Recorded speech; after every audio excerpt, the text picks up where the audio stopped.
नमस्कार। इस पाठ में हम जनसंपर्क पर बात करेंगे। जनसंपर्क दो शब्दों के योग से बना है, जन और संपर्क। यह जन का तात्पर्य समाज के उस वर्ग से है जो विशिष्टता और आडंबरहीनता से अलग समाज में सहजता और सरलता से जीता है। जनसंपर्क सुउद्देश्य संवाद होता है, जिसमें यह प्रयास निहित होता है कि जनता को नई जानकारी मिले, वह स्वीकार्य बने, जनता उसे अपनाए और उसका अनुकरण करे। ब्रिटेन के जनसंपर्क संस्थान के अनुसार जनसंपर्क विवेक युक्त, योजनाबद्ध तथा सतत प्रयास द्वारा संगठन और उसकी जनता के बीच परस्पर सहमति बनाए रखना है। जनसंपर्क जनसंचार का एक ऐसा सबल माध्यम है जिसके द्वारा जनसाधारण से अपने पारस्परिक संबंधों के आधार पर जनमत या लोकमत के निर्माण हेतु सुव्यवस्थित एवं प्रभावशाली प्रयास किया जाता है। इससे यह स्पष्ट हो जाता है कि जनसंपर्क एक द्विपक्षीय व्यवस्था है, तभी यह जन के मत या समर्थन से पूर्णता प्राप्त करती है। आर्थर और रोलमैन के अनुसार जनसंपर्क द्विपक्षीय संप्रेषण है, जिसमें सहमति का आधार संपूर्ण सत्य, ज्ञान एवं पूर्ण सूचनाएं होती हैं, जिनसे तनाव कम और आपसी सौहार्द की उत्पत्ति अधिक होती है। बर्ट्रैंड आर कैनफील्ड एवं एच फ्रेजियर के अनुसार अपनी जनता के साथ पारस्परिक सहमति एवं साख बनाने के लिए अपनी नीतियों एवं कार्य व्यवहार संबंधी द्विपक्षीय संप्रेषित प्रबंध व्यवस्था का सामाजिक दर्शन ही जनसंपर्क है। जनसंपर्क का प्रमुख उद्देश्य जनमत निर्माण करना होता है। यह बड़ी संख्या में लोगों को प्रभावित करता है। इसका आधार प्राप्त सूचनाओं पर निर्भर करता है। श्री राजेंद्र के अनुसार लोक निर्माण के लिए किए गए इस पारस्परिक आदान प्रदान से जो प्रचार या सूचना प्रक्रिया प्रारंभ होती है, उसके परिमार्जित एवं संबंधित स्वरूप को लोक संपर्क की संज्ञा दी जाती है। अंतरराष्ट्रीय जनसंपर्क परिषद के संस्थापक सैम ब्लैक ने इसकी परिभाषा कुछ इस तरह से दी। जनसंपर्क विभिन्न सामाजिक विज्ञानों का सम्मिश्रण है, जो व्यक्ति और समूह की प्रतिक्रिया से अवगत कराता है, तथा संप्रेषण का वह विज्ञान है जो तनाव रहित संबंधों की स्थापना कर सहमति का निर्माण करता है। जनसंपर्क को परिभाषित करते हुए अंतरराष्ट्रीय जनसंपर्क परिषद ने लिखा है कि जनसंपर्क एक ऐसी व्यवस्थापकीय प्रक्रिया है जो सरकार या निजी संस्थाओं में अपने सतत एवं योजनाबद्ध प्रयासों द्वारा अपनी नीतियों, व्यापक सूचनाओं एवं कार्यविधियों से अपने प्रति सहमति, सहानुभूति और समर्थन प्राप्त करती है। वर्तमान व्यावसायिक तथा औद्योगिक वातावरण के संदर्भ में जनसंपर्क को परिभाषित करते हुए बर्ट जोलो ने कहा है कि जनसंपर्क वह चेतन प्रयास है जिससे बिक्री में वृद्धि तथा संस्था एवं उसके उत्पादन के प्रति जनता में ऐसा वातावरण बने कि संस्था का संदेश बिना विज्ञापन के उचित विधि से उचित समय पर उचित उपभोक्ताओं एवं जनसमूहों तक पहुंचे। इस प्रकार हम देखते हैं कि जनसंपर्क विचारों के संप्रेषण का शिल्प है, जिसके द्वारा विभिन्न वर्गों की जनता के साथ संपर्क करके इच्छित परिणाम की प्राप्ति की जा सकती है। यह एक ऐसा साधन है जिसकी सहायता से यह जाना जा सकता है कि जनता को कौन से गुण एवं व्यवहार पसंद हैं तथा ऐसा क्या है जो उन्हें पसंद नहीं है। यह संगठन की नीतियों और कार्यों का भी विश्लेषण करता है, जिससे जनमत को बनाए रखने के लिए विविध प्रकार के कार्यक्रमों का निर्माण एवं संचालन किया जा सके। संक्षेप में यह कहा जा सकता है कि जनसंपर्क पारस्परिक सहमति पर समाज द्वारा स्वीकृत उत्तरदायी नियोजित द्विपक्षीय प्रक्रिया है। अब हम बात करेंगे जनसंपर्क की प्रकृति पर। जनसंपर्क पर सूक्ष्म दृष्टि डालते हुए कुछ विद्वानों ने इसे कला के रूप में स्वीकार किया है, तो कुछ ने इसे विज्ञान कहा है। विद्वानों के अनुसार मूर्त उपकरणों एवं साधनों द्वारा किसी विशेष विषय के संबंध में अधिकाधिक प्रामाणिक एवं तथ्यात्मक ज्ञान के माध्यम से किसी समुदाय विशेष की अमूर्त भावनाओं को अनुकूल बनाने की कला ही जनसंपर्क है। जनसंपर्क अपने पक्ष या संस्थान विशेष की छवि को निखारने के व्यवहारिक प्रयोगों के कारण कला की श्रेणी में आता है। कुछ लोगों का मानना है कि जनसंपर्क मूलतः विज्ञान है, क्योंकि यह वर्ग विशेष को एक निश्चित प्रकार की जानकारी देकर उससे पूर्व निर्धारित परिणाम प्राप्त करने की क्षमता रखता है, जो कि एक मानव विज्ञान की शाखा है। इसलिए विद्वानों ने इसे सूचना व्यवस्थापक विज्ञान कहा है। प्रकृति के आधार पर यह पूर्ण रूप से विज्ञान परक है। इसे कलात्मक विज्ञान कहा जा सकता है। वास्तविकता तो यह है कि जनसंपर्क कला और विज्ञान का समन्वित रूप है। यह सैद्धांतिक रूप से कला है, लेकिन व्यवहारिक धरातल पर विज्ञान है। यह एक ऐसी प्रक्रिया है जिसमें उपलब्ध जानकारी सूचना संपर्क के माध्यम से सामंजस्य स्थापित किया जाता है और फिर किसी व्यक्ति या समुदाय, विशेष संस्थान, उद्योग या अभियान के पक्ष में जनमत या जन समर्थन जुटाया जा सकता है। अतः कला और विज्ञान दोनों के मिश्रित रूप में जनसंपर्क एक ऐसी परिणति है जो अपने सैद्धांतिक रूप में कला क्षेत्र में प्रविष्ट होती है, पर जब वह व्यवहारिक रूप में सामने आती है तो विविध वैज्ञानिक रूप लिए होती है। चाहे समाचार पत्र हो, प्रचार सामग्री हो, प्रकाशन हो, प्रदर्शन हो या विज्ञापन, सभी में विज्ञान व्याप्त है।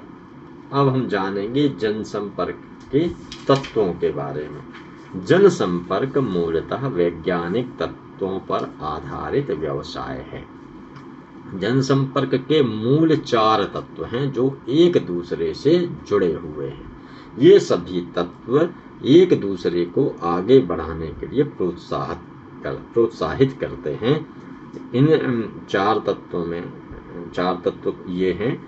पहला है द्विपक्षीय संप्रेषण, दूसरा सुदृढ़ नीतियों की कार्य परिणति, तीसरा नीति निर्धारण में दर्शन की अभिव्यक्ति और चौथा प्रबंधकीय सामाजिक दर्शन। ये 4 तत्व हैं। द्विपक्षीय संप्रेषण क्या है? जनसंपर्क का मुख्य तत्व संप्रेषण है, जो जनता और संस्थान दोनों ही छोर से घनिष्ठ रूप से जुड़ा हुआ है।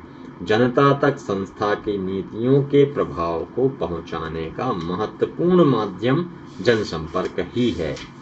किसी भी संस्था में संप्रेषण की कमी के कारण कई समस्याएं उत्पन्न हो जाती हैं। जनसंपर्क एक सामाजिक दर्शन है जो नीतियों और कार्यान्विति के माध्यम से अभिव्यक्त होता है।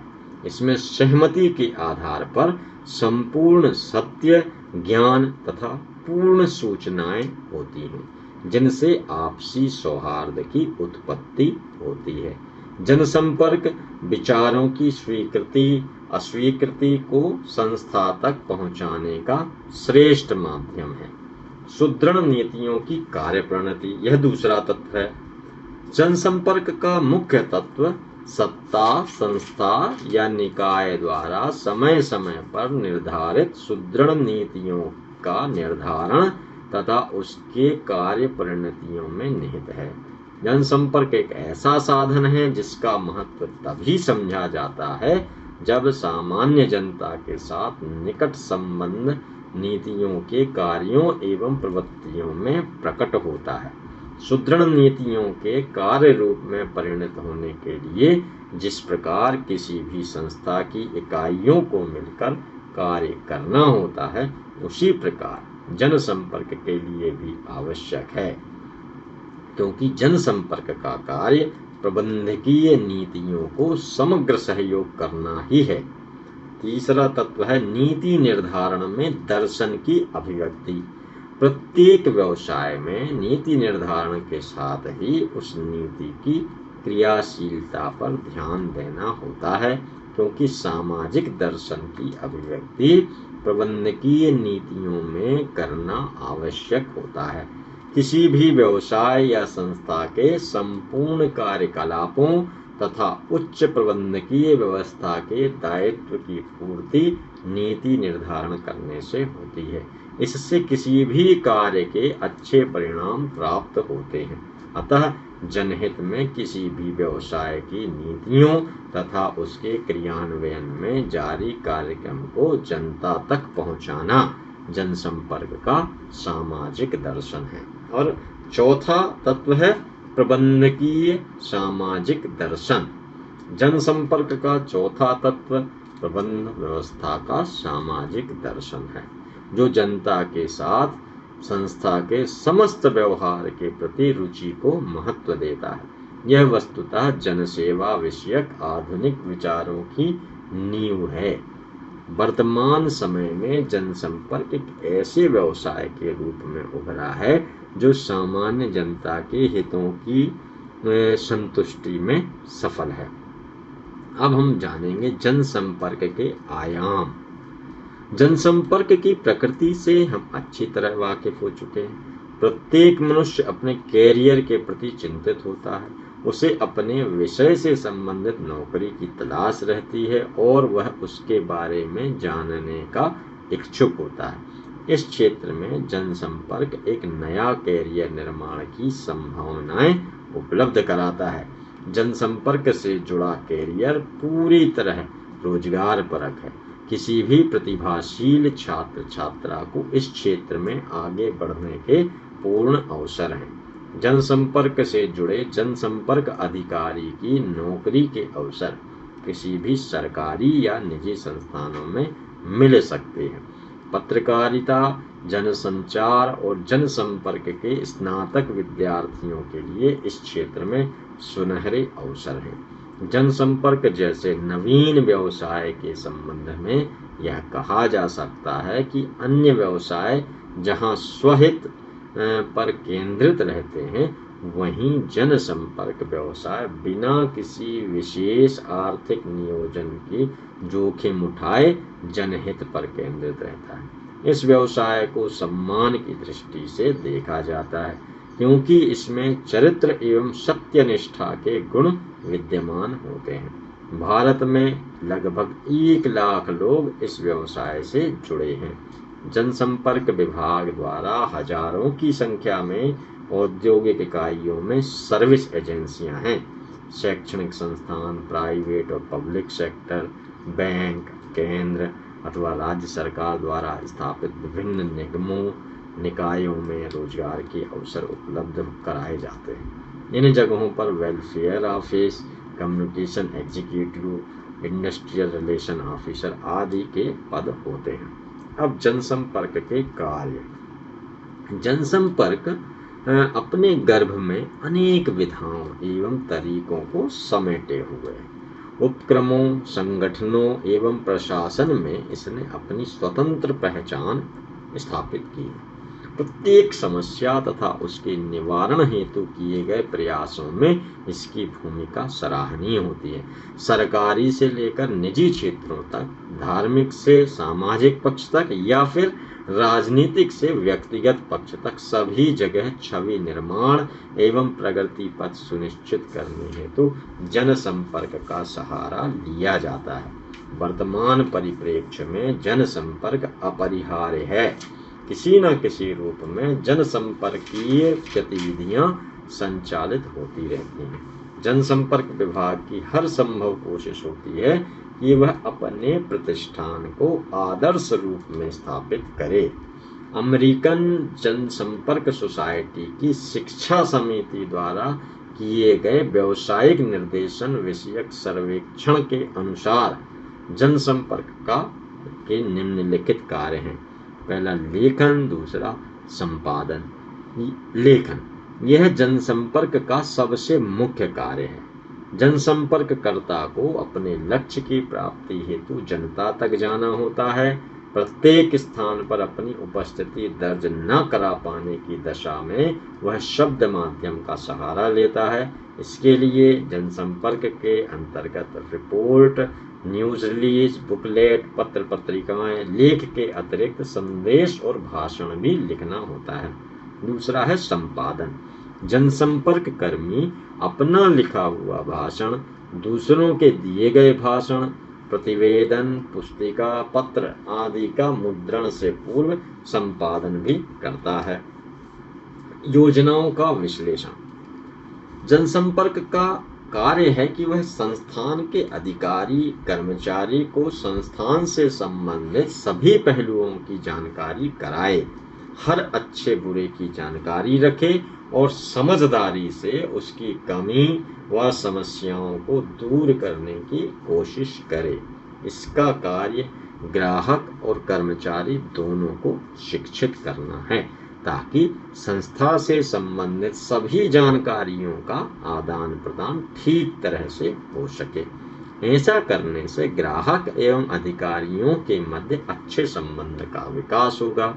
योजनाओं कार्यक्रमों का सही विश्लेषण कर उसे कर्मचारियों तथा ग्राहकों के मध्य संप्रेषित करना आवश्यक होता है। संबद्ध संस्थान अगर कमी के दौर से गुजर रहा है तो जनसंपर्क का कार्य बनता है कि वह भविष्य की योजनाओं से जनता को अवगत कराए ताकि संस्था की स्थिति में सुधार आ सके।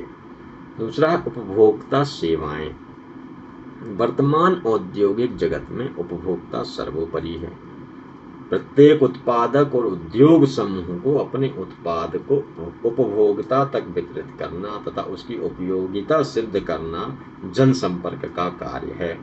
विक्रय के क्षेत्र में किसी भी उत्पाद के लिए जनता में विश्वसनीयता और जनोपयोग की सहायता के लिए वह जनसंपर्क कार्य करता है। बिना जनसंपर्क के कोई भी उत्पादक या उद्योग अपने उत्पाद को उपभोक्ता तक पहुंचाकर भी उसकी विक्रय क्षमता अपेक्षित मात्रा में नहीं बढ़ा सकता। संप्रेषण के अभाव की पूर्ति। समाज में संप्रेषण के अभाव की पूर्ति के लिए जनसंपर्क विभाग महत्वपूर्ण कार्य करता है। यह जनता और संस्थान के मध्य संप्रेषण हेतु अति आवश्यक सेतु है। सही परामर्श। जनसंपर्क का मुख्य कार्य सही परामर्श देना है। इससे संस्थान की प्रबंध व्यवस्था ठीक ढंग से चलती है। जनसंपर्क का कार्य प्रबंधकीय कार्य द्वारा संप्रेषण श्रृंखला की स्थापना करना है जिससे जनता और संस्थान के मध्य सहयोग स्थापित हो सके। इस तरह द्विपक्षीय क्रिया को भली भांति संचालित करने वाला जनसंपर्क सलाह के रूप में उन्नति का मार्ग प्रशस्त कराता है। वह संगठन की संपूर्ण गतिविधियों में अपनी भागीदारी रखता है। यह सलाह ही है जिसके माध्यम से संबंधों को लंबे समय तक बनाए रखा जा सकता है। कार्यक्रमों का निर्धारण। कार्यक्रम निर्धारण जनसंपर्क का सर्वाधिक उच्च स्तरीय कार्य है। इसके लिए प्रबंधकीय व्यवसाय के प्रति उचित परामर्श परिपक्वता की आवश्यकता होती है। नीति निर्धारण विषयक विशेष समस्याओं और किसी व्यावसायिक संस्थान को विविध समस्याओं से ग्रसित होने पर दायित्वपूर्ण कार्यक्रम निर्धारण की आवश्यकता होती है। इसके लिए जनसंपर्क महत्वपूर्ण कार्य करता है। माध्यमों का विकास। जनसंप्रेषण के विविध माध्यमों के विकास में जनसंपर्क प्रतिबद्ध ढंग से कार्य करता है।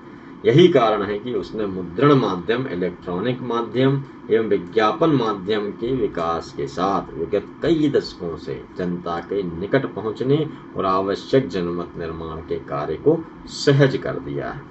सांस्थानिक विज्ञापन। विज्ञापन जनसंपर्क का अति महत्वपूर्ण कार्य है। इससे संस्थान के नाम और प्रतिष्ठा में बढ़ोतरी होती है। जनसंपर्क प्रचार सामग्री के विज्ञापनों के प्रकाशनार्थ समाचार पत्र पत्रिकाओं में अपने संस्थान के लिए स्थान क्रय करता है तथा विभिन्न इलेक्ट्रॉनिक माध्यमों में भी समय खरीदता है। इस तरह जनसंपर्क के कार्यों और दायित्वों को विस्तृत रूप में देखा जाए तो इनकी भूमिका न केवल व्यापक है बल्कि सराहनीय है। अब हम जानेंगे कि जनसंपर्क के कार्य क्षेत्र कौन कौन से हैं। जनसंपर्क के दो प्रमुख कार्य क्षेत्र हैं। पहला बाह्य, दूसरा अंतः। बाह्य में कंपनी या संगठन का प्रचार, विज्ञापन, प्रेस नोट, प्रोपेगेंडा आदि आते हैं। अंतः में संगठन के अंदर का समन्वय, संपर्क आदि आता है। इसे आप एक रेखा चित्र के माध्यम से जो पाठ्य सामग्री में आपके दिया गया उससे आप समझ सकते हैं। संप्रेषण के अनेक माध्यम। जनता तक कौन सा माध्यम आसानी से पहुंच पाने योग्य है, इसका सही चुनाव जनसंपर्ककर्ता को करना पड़ता है। बाह्य माध्यमों में समाचार पत्र, पत्रिकाएं, रेडियो, टेलीविजन, फिल्म अधिक प्रभावी होते हैं। संगठन के अंदर संप्रेषण हेतु गृह पत्रिका व सभाएं आदि महत्वपूर्ण भूमिका निभाती हैं। दोनों ही माध्यमों का प्रयोग आंतरिक एवं बाह्य जनता के लिए सुविधानुसार किया जाता है। इस प्रकार के वर्गीकरण से जो अभी तक बातचीत हुई, स्पष्ट हो जाता है कि जनसंपर्क कार्यक्षेत्र काफी व्यापक है। जनमत निर्माण के लिए किसी संस्था या संगठन को अपनी नीतियों, कार्यों का परिचय देकर जनता का ध्यानाकर्षण करना होता है। ऐसी स्थिति में जनसंपर्ककर्ता का पारंगत होना आवश्यक है। आज इस पाठ में बस इतना ही। अगले पाठ में हम जनसंपर्क एवं प्रबंधन पर बात करेंगे और उसके बाद हम उसकी प्रक्रिया और संप्रेषण पर बात करेंगे। नमस्कार।